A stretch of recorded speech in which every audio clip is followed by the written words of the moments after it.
Hello అందరికీ!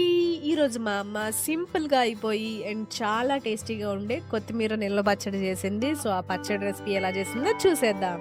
ముందుగా మనం ఒక ప్యాన్‌లో ఆయిల్ హీట్ చేసుకొని, ఆయిల్ హీట్ అయినాక ఒక 2 కట్టల నాటు కొత్తిమీరని కట్ చేసి, వాష్ చేసి, ఆరబెట్టుకొని ఇందులో వేసి, ఫ్రై చేసుకొని ఒక ప్లేట్‌లోకి ట్రాన్స్‌ఫర్ చేసేసుకోవాలనమాట. ఆ తర్వాత అదే ప్యాన్‌లో కొద్దిగా ఆయిల్ హీట్ చేసుకొని, అందులో చింతపండు గుజ్జు, కల్లులుప్పు, పసుపు వేసుకొని, చింతపండు గుజ్జు దగ్గరకొచ్చేదాకా మనం దీన్ని ఉడికించుకోవాలి.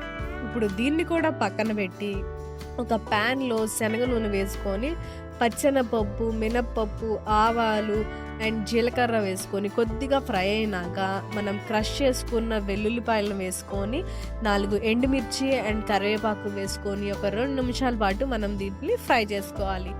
ఈ లోపల మీరు ఈ రెసిపీ ఎలా అనిపించిందో కామెంట్ సెక్షన్‌లో కామెంట్ చేయండి. వీడియోని లైక్ చేయండి. ఛానల్‌ని సబ్స్క్రైబ్ చేసుకోవడం మాత్రం అస్సలు మర్చిపోకండి.